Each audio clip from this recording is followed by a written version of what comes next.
Hello everyone. आज की video में मैं डिस्कस करूंगा कि कैसे मैं अपनी जेई टाइम पे प्लानिंग और जो आउटलाइन है, कैसे तैयारी करनी है, क्या पढ़ना है, कब पढ़ना है, ये सब मैं कैसे करता था। और ये देखो, ये एक ऐसी स्किल है ना जो मैं बोलूँगा कि अगर तुमने सीख ली प्लानिंग की और इफेक्टिवली पढ़ाई करने की, तो तुम्हारी रैंक ड्रास्टिकली इंक्रीज होगी। और मैं समझता हूँ कि अपने टाइम पे देखो, मेहनत तो तुम्हें करनी है, लेकिन अगर तुम इफेक्टिव तरीके से और एक बढ़िया स्ट्रैटेजी बना के मेहनत करोगे तो तुम्हारे रिजल्ट्स बहुत ही अच्छे आएंगे।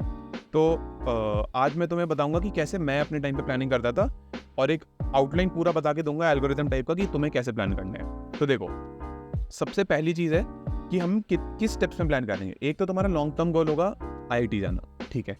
उसके बाद हम अगले 1 महीना प्लान करेंगे, ठीक है। अगला 1 महीने के अंदर 4 वीक होंगे, हम हर वीक का प्लान करेंगे और फिर हर डे का प्लान करेंगे। अब तुम सोच रहे हो कि यार इतना प्लान करेंगे तो पढ़ाई कब करेंगे। देखो, अगर तुम मैं अपने टाइम पे एक अच्छा खासा टाइम हर दिन एटलीस्ट 20 से 30 मिनट प्लानिंग और इस सब ओवरव्यू को देता था कि मेरा सिलेबस कितना हुआ है, कहाँ जा रहा है, कल मुझे क्या करना है, अगले 1 हफ्ते में कितना हुआ। तो इस सब से ना बिल्कुल स्ट्रेस नहीं होता कि यार ये छूट गया, वो छूट गया, ये कब करूंगा, वो कब करूंगा। जैसे ये स्ट्रेस गया, तुम्हारी इफेक्टिवनेस पढ़ाई की बहुत ज़्यादा हो जाती है। तो ये तुम्हें होपफुली मेरी स्क्रीन दिख रही होगी। इसमें सबसे पहले मैं हर हफ्ते का प्लान बनाता था। तो आउटलाइन मेरा कैसा था, एक ये टेम्पलेट टाइप का है। ये मैं देखो, मैं इसमें से जो मैंने लिखा था वो मैं मिटा देता हूँ। ये मेरे टेम्पलेट टाइप का था, ये हर हफ्ते में फॉलो करता था। अब इसमें जब भी कोई वीक शुरू होगा तो तुम इस टेम्पलेट में अपना सारा जो भी है प्लान वो लिख दोगे। तो ये हमने इस तरह से भर दिया। डेट कौन सा था, सेल्फ स्टडी गोल, मतलब मैं इस हफ्ते में इतने टाइम इतना आवर्स सेल्फ स्टडी को देने का एम रखूंगा। मैथ्स में मुझे क्या क्या करना है वो, फिजिक्स में क्या क्या करना है वो, केमिस्ट्री में क्या क्या करना है वो। और 11th रिवीजन मेरी 11th वीक थी और मैं 12th में ही मेजरली पढ़ा था, तो मैं 11th रिवीजन का एक कॉलम बनाया था। और अगर कोई मुझे टेस्ट पेपर देना आता है वो, या फिर कोई अपकमिंग टेस्ट आ रहा है स्कूल कोचिंग मॉड इन सब में, तो वो ठीक है। अभी जो भी चीज़ें ऑरेंज कलर से मार्क्ड है ना, वो है जब वीक खत्म हो जाएगा तब उसका एनालिसिस करना कि मैंने इनमें से कौन कौन सा कर लिया। तो मैंने एक्सरसाइज 2 कर लिया था, ये नहीं हो पाया था। फिर ये सब कर लिया, ये नहीं हो पाया था। केमिस्ट्री में कर ही नहीं पाया था उस टाइम। फिर 11th रिवीजन में मैं ये चीज़ें रिवाइज कर लिया था। और 30 आवर्स मैंने एम किया था, मेरा हुआ कितना, 17.5। और कितने क्वेश्चंस मैंने किए, 280 क्वेश्चंस किए। और ये एक एफिशिएंसी टाइप का मैंने बाद में डाला था कि मैं कितना इफेक्टिव था, कि मैं बस बैठा हुआ था 17 घंटे या मैं कुछ काम भी कर पा रहा था, ठीक है। तो देखो, एक चीज़ का ध्यान रखो, मैंने देखो यहाँ पे 30 घंटे एम किया। अब ऐसा नहीं तुम सोच रहे होगे कि जिनके अच्छे रैंक आती है, अच्छे नंबर आते हैं, वो तो भाई फिर 30-35 घंटे पढ़ ही पाते हैं। जो एम किया उसको मैं आधा ही कर पाया, लेकिन फुलफिल्ड तो हूँ ना एटलीस्ट। मतलब मुझे पता है कि ठीक है, ये मेरा गोल था, मैं इतना 17 घंटे तो पढ़ पाया, ठीक है। तो ये हफ्ते का प्लान हुआ। अब उसके बाद, अब जैसे और हर दिन का टेम्पलेट इस तरह का मैंने बनाया था एक। तो अपने हिसाब से बनाओ, ठीक है। मुझे थोड़ा मज़ा आता था ये सब बनाने में, तो बना लेता था, फ्री रहता था। तो ये डेट का इधर डालेंगे। उसके बाद यहाँ पे हम लोग डालेंगे सेल्फ स्टडी की कितना टाइम अवेलेबल है, कि मैं कितना टाइम सही में अपने स्केड्यूल में निकाल सकता हूँ सेल्फ स्टडी के लिए। फिर कितने क्वेश्चन करूँगा, प्रोडक्टिविटी कितनी है। और यहाँ पे एक रियलिटी का कॉलम बनाया था कि सच में मेरा दिन कैसा गया। इसको देख के मैं एनालाइज कर पाता था कि कहाँ पे सही में टाइम वेस्ट हुआ है कि नहीं। फिर कुछ पेंडिंग वर्क पड़ा है तो वो। फिर स्लॉट 1 2 3 रैंडम स्टफ, और समथिंग आई लर्न टुडे का एक कॉलम बनाया था मैंने, और एक कंक्लूजन का। ये तो मैं हर दिन का रखना है, ठीक है। अब इसके बाद जब दिन शुरू हुआ है, मतलब उसकी एक रात पहले मैं लिखता था कि स्लॉट 1 में मुझे क्या करना है, स्लॉट 2 में क्या करना है, स्लॉट 3 में क्या करना है। बेसिकली तुम अपना टाइम टेबल बना लेना अपने हिसाब से, जो भी स्लॉट्स हैं उसके हिसाब से। फिर और ये, ठीक है। अब जब दिन खत्म हो जाता है, तब मैं इसको जो भी ऑरेंज कलर से लिखा है ना, वो मैं फिल करता हूँ। और रियलिटी वाला कॉलम भी जब दिन खत्म हो जाता है तब फिल करता हूँ। तो यहाँ पे मैंने लिखा कि सुबह मैंने ये किया, फिर ये हुआ, ऐसे ऐसे ऐसे ऐसे, ठीक है। उसके बाद क्या क्या चीज़ें मैंने कर ली उनको टिक मारेंगे हम लोग। और खुद को एक ग्रेट कॉम्प्लीमेंट भी दे दिया था मैंने। फिर कितने क्वेश्चंस किए वो लिखेंगे यहाँ पे, प्रोडक्टिविटी कैसी थी, और ये 5 घंटे एम की, और इस दिन मैंने सही में 5 घंटे पढ़ भी लिया, तो बहुत बढ़िया। उसके बाद something I learn today, O3 bend diamagnetic violet colour का होता है, स्ट्रक्चर होता है, ठीक है। ये कुछ मुझे नया उस दिन मैंने सीखा, वो मैंने यहाँ पे लिख लिया। इस तरह से लिखते जाओगे ना, चीज़ें तुम्हारे दिमाग में घुसती चली जाएंगी।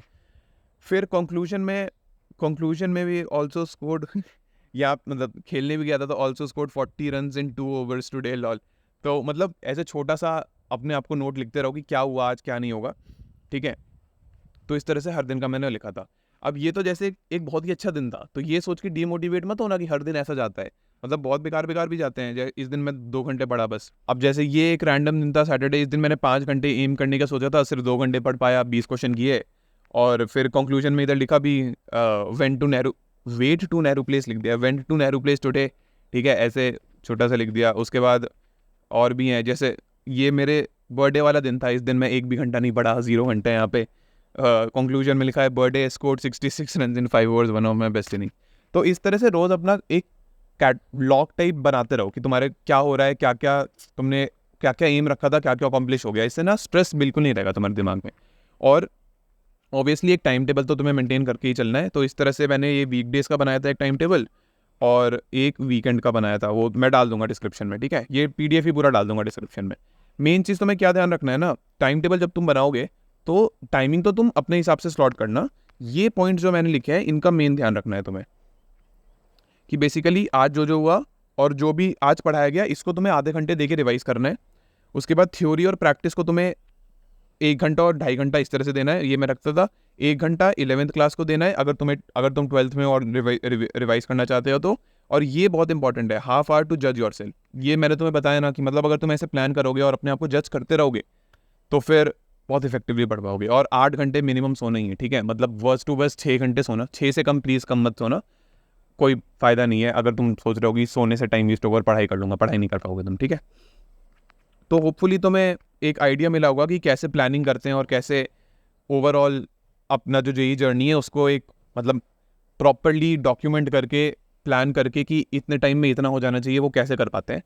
तो एक तो ये मेरा लॉग टाइप है। और मैं चैप्टर्स कैसे मेंटेन करता था ये अभी मैं तुमको दिखाता हूँ। तो फिजिक्स, केमिस्ट्री, मैथ्स तीनों के ही हम लोग एक A4 साइज शीट लेंगे और दीवार पे चिपकाएंगे और 3 कॉलम्स बनेंगे, A-, A और A+।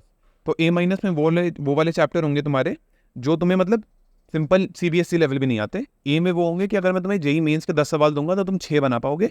और A+ का मतलब अगर मैं तुम्हें जेई एडवांस के 10 सवाल दूंगा तो तुम 6 अटेम्प्ट कर पाओगे, ठीक है। फाइनल आंसर आना जरूरी नहीं है, एडवांस का सवाल है। अप्रोच कर पाए, ब्लैंक आउट नहीं होगे तो मतलब वो A+ में 6 सवाल में। अब मैं इस तरह से फिजिक्स, केमिस्ट्री, मैथ्स तीनों के लिए सामने अपने मतलब जहाँ पढ़ता था उधर ही साइड में दीवार पे लगाया हुआ था। इससे मुझे ओवरव्यू रहता था कि मेरा कितना सिलेबस हुआ है, कितने कितने चैप्टर्स मेरे स्ट्रॉन्ग है, इससे कॉन्फिडेंस भी आता है, ठीक है। तो A-, A और A+ इस तरह से तुम्हें अपने सामने मेंटेन करके चलना है और इसको अपडेट करते रहना, नीचे भी लाना है। अगर कोई चैप्टर तुम्हारा बेकार हो गया है, ओवर टाइम तुम भूल गए हो उसे, तो A- से काट करके उसको वापस A में भी लाना है अगर तुम भूल रहे हो वो चैप्टर, ठीक है। दूसरी चीज़ कि तुम्हारे जितने भी दीवार है ना जो मैं बोल रहा हूँ उसको अच्छे से यूटिलाइज करो। सामने जो दीवार है, साइड में दीवार है, जहाँ पे भी तुम पढ़ते हो, मतलब जो भी इंपॉर्टेंट चीज़ मुझे लगती थी ना कि ये मैं भूल सकता हूँ उसको सामने में लिखता चला जाता था, ठीक है। सामने टाइम टेबल भी लगा दिया था, इधर मैंने कैलेंडर लगाया था कि जो भी चीज़ें, जो भी टेस्ट या फिर कुछ अपकमिंग है वो मैं लगाता जाऊँगा। फॉर्मूले वगैरह सामने रखता था, ठीक है। और ये मैंने जैसे यहाँ पे मैंने A- A और A+ वाला अपना ये शीट बना के डाला हुआ है, ठीक है। तो इस तरह से तुम्हें अपनी दीवारों पे सब कुछ लगाना है, तुम्हारे बिल्कुल क्लियर रहना चाहिए कि क्या हो रहा है क्या नहीं हो रहा है। इससे तुम्हें वो पैनिक जो होता है ना कि यार ये रह गया वो रह गया, आखिरी दिन पढ़ूंगा ये पढ़ूंगा, ये बिल्कुल पैनिक इतना सा भी नहीं होगा। तो इस फोटो में देख सकते हो जैसे कि इधर मैंने एक इनऑर्गेनिक की पूरी वॉल बना रखी थी, तो इनऑर्गेनिक में जो भी रटने वाला था मतलब लिखता ही चला जाता था मैं दीवार पे ऐसे, ठीक है। और आखिरी में आते आते ना, जैसे तुम देख रहे हो ये मेरे एक साइड है रूम की, इधर भी पूरे में था। तो फिर क्या होता है कि जब तुम उठते हो ना, मैं सुबह रोज उठ के आखिरी में 1-1.5 घंटा बस अपनी दीवारें ही ऐसे रिवाइज करता था। तो बढ़िया, उसमें तो बार बार देखोगे तो अपने आप रिवीजन हो जाएगा ना। यहाँ पे मैंने हाइड्रोकार्बन्स का ये चार्ट लगा रखा था। एक और चीज़, फिजिक्स, केमिस्ट्री, मैथ्स तीनों के लिए जितने भी चैप्टर है ना, मैं इनका मतलब एक तो या तो तुम शीट में भी रख सकते हो या फिर मैं स्प्रेडशीट बना के रखा था। तो ऐसा करना कि सारे चैप्टर्स की लिस्ट बनाना और जो भी तुम करना चाहते हो ना, थ्योरी हो गई, शॉर्ट नोट्स हो गए, HCV जैसे वर्कशीट, PYQ मेंस, एडवांस, तो इस तरह से एक स्प्रेडशीट बनाई हुई थी और फिर इसमें टिक करता जाता था मैं कि जो भी हुआ है नहीं हुआ है। तो इससे भी तुम्हें काफ़ी अच्छा आइडिया रहता है, ये केमिस्ट्री का हो गया, ये मैथ्स का हो गया, ठीक है। तो पूरा इससे ओवरव्यू तुम्हारा क्लियर रहेगा कि क्या बचा है क्या नहीं बचा है। तो होपफुली तुम्हें समझ में आएगा कि कैसे स्ट्रैटेजी वगैरह बनानी है और कैसे अपनी जेई जर्नी को स्मूथली आगे ले जाना है, ठीक है। तो होपफुली तुम्हें सब कुछ क्लियर होगा और कुछ डाउट्स होंगे तो कमेंट्स में डाल देना। चलो, all the best, bye bye.